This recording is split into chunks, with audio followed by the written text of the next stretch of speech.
You can create the retirement you dream about when you develop and maintain the right behaviors. But there's 3 bad habits I consistently see that prevent people from being able to retire comfortably. In today's video, I'm going to show you what those 3 habits are, and I'm going to tell you what you can do to eliminate them from your life. Hey everybody, I'm James Knoll, founder of Root Financial, and I'm here to teach you how to get the most out of life with your money. Being able to retire, achieving financial independence, it's something that's within reach for everyone, and it's about having the right habits to get there, and it's also about eliminating the wrong habits that will hold you back. There's 3 habits that I consistently see that are holding people back from their ability to retire, from their ability to achieve financial independence. So let's go through those 3 habits and show you what you can do to make sure you eliminate them from your life. Habit number 1 is looking to cut the wrong expenses. Now, mastering your cash flow, so mastering income coming in and expenses going out, understanding that is a foundational part of your ability to build wealth. Here's the problem.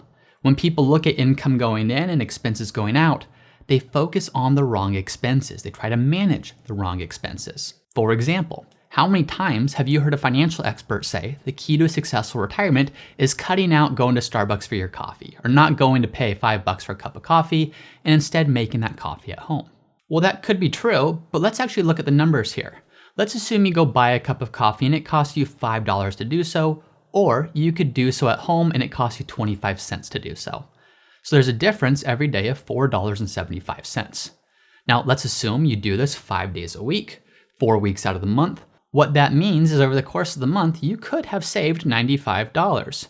So that's again, 5 days a week times 4 weeks, so 20 times you spend an extra $4.75 by going to buy your coffee as opposed to making it at home. Now, $95, that's a good amount of money, but now let's compare it to another expense. Let's compare it to buying a home, for example. Let's assume that you're going to purchase a home and your budget is $700,000. You have the down payment and you've determined that your mortgage that you can afford is going to be doable if you limit the purchase price to $700,000 or less. You're looking for homes, one catches your attention, it's your dream home, but it's $800,000. So $100,000 more than you initially budgeted for. Well, if you buy that home, and by the way, this just applies to an extra $100,000 anywhere. Buying a $300,000 home instead of a $200,000 home. Buying a $3 million home instead of a $2.9 million home.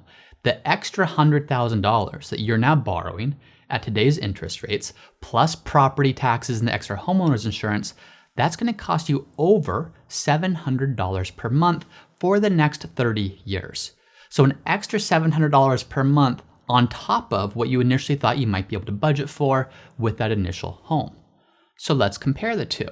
The decision to cut out all coffee and always make it at home, that might save you $95 a month if you deprive yourself completely and make it at home every day. Whereas that one-time decision to buy a home that's $100,000 more than you initially budgeted for, that's gonna cost you an extra $700 per month for the next 30 years. So when you start to look at it, both of those are expenses that you should consider, but we need to understand which of these decisions has a greater impact on our cash flow long term. The coffee, sure, but if you make that at home every single day, at most you're saving $95 a month. The home, that's an extra $700 per month that it's costing you for the next 30 years. It's not something that can ebb and flow. That's a fixed cost that you have to pay for. Another example comes with our car purchases. If we're buying a car, financing a car, leasing a car, whatever it is, if you buy more car than you can afford, which is very easy to do when we don't look at the purchase price, but instead we just look at the monthly cost, it's very common that I see people paying an extra $400, $500, $600 per month for a car because they convinced themselves that they could afford the nicer model. They convinced themselves they could afford the nicer car. Now, maybe they can, maybe they can't, but what it's looking at, or what this is showing, is that's an extra $400, $500, $600 per month that you are going to be forced to pay for the next 5-6 years, however long that lease might be, however long that payoff might be while you're paying for that car. So here's the thing. When we're looking at our expenses, which are part of our cash flow, do we focus on the coffee purchase that maybe makes up about $95 per month of extra expenses? Or do we look at that one-time car purchase that might cost an extra $500 per month for the next 5 years? Or do we look at that one-time home purchase that might cost an extra $700 per month for the next 30 years?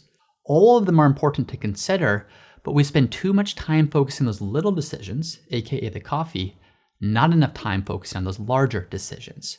So one of the biggest mistakes I see people make is just this. Yes, focus on the coffee. Yes, be mindful of your spending, but pay greater attention to the home you buy, the car you purchase, the education you're funding. These are the much larger expenses that have the ability to capture or absorb much more of our cash flow, which then prevents us from doing other things with that money. Hey, real quick, if you're watching and still haven't subscribed, make sure to hit that subscribe button so that you can make sure you get more content just like this. Want to make sure that you don't miss that. Now on to the second bad habit I see that prevents people from accomplishing financial independence or prevents people from being able to retire is working harder, not smarter.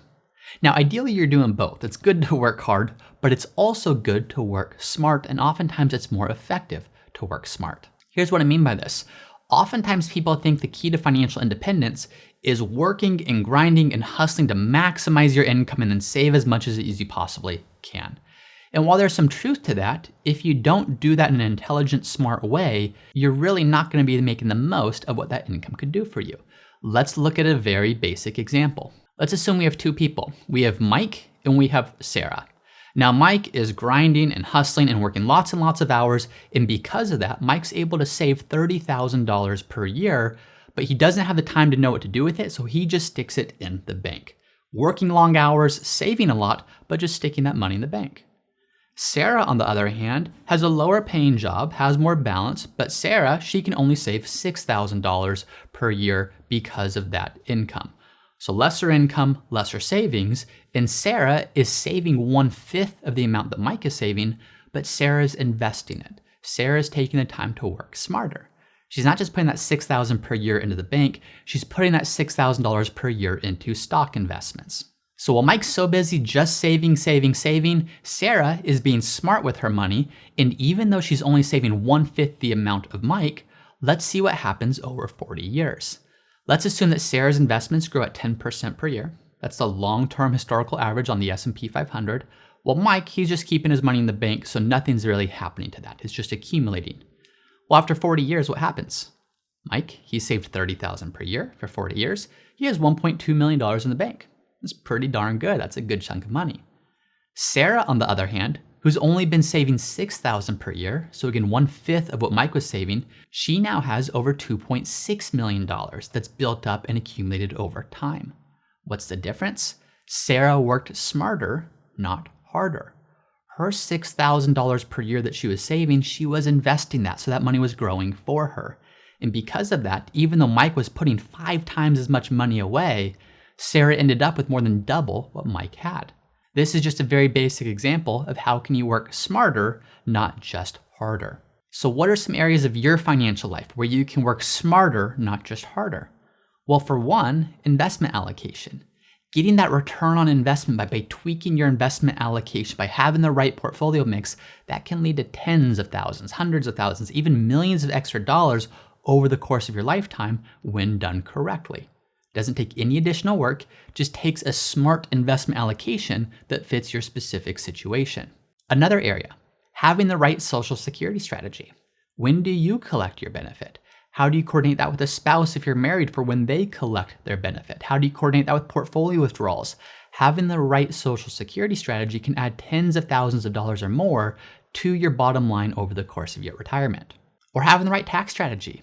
How do you understand what account should you pull from first based upon the right tax strategy? How do you understand what you should do with Roth conversions? How should you understand what you should do with donor advised funds or qualified charitable distributions, tax loss harvesting, tax gain harvesting? How do you understand the right thing to do there? And the right tax strategy can easily save you tens or hundreds of thousands, maybe even millions of dollars if your portfolio is large enough over the course of your retirement. Doesn't take any extra hours worked at your job, doesn't take any extra savings. It just takes the right, smarter strategy that can add all this to your bottom line. Or having the right withdrawal strategy. How do you know how to withdraw income from your portfolio so you can take 20, 25% more from your portfolio to support the lifestyle you're trying to maintain, not with any effort exerted, not with any more work on your end, but just having the right withdrawal strategy. So too often people think the key to financial success is working and grinding and hustling and making things work. And yes, that's absolutely an aspect to it. But if you're also not working smarter, you might find that a lot of this is fruitless, where you could just do the smarter thing and that will carry you much further over the course of time. What are some of the ways that you found you can work smarter, not harder? Leave a comment below so we can all learn best practices from one another as we all look to achieve our investment goals. And then finally, the third bad habit I see people make that consistently prevents them from having a comfortable retirement is skipping the beginning. Skipping the beginning. What do I mean by that? When it comes to retirement, it's not just about hitting some arbitrary number. It's not about hitting some $500,000 portfolio or $1 million portfolio or $5 million portfolio. Those are arbitrary benchmarks. And when people focus on retirement from the standpoint of I need to grow my portfolio more and more and more, but don't ever do the work of understanding what does retirement actually look like? What's the lifestyle I'm trying to fund? What is it that I'm actually trying to accomplish here? They never get that sense of financial peace. If you don't have a specific goal you're growing for, no amount of dollars in your portfolio is going to make you feel financially secure. No amount of portfolio value is ever going to feel like enough because you have nothing to compare it to. So if you just start doing this with the goal of growing your portfolio, your first goal is going to be hit $500,000 in a portfolio. Then you're going to do that, and your next goal is going to be, okay, let's make it $1 million.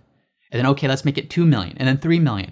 And what you'll find is it just keeps growing and growing and growing, but that sense of enough, that sense of financial security, you're not going to ever have that unless you have something to tie your portfolio to. And that something is what is it that we're actually trying to accomplish. Our goal with working, our goal with investing isn't to grow a portfolio just for the sake of growing a portfolio.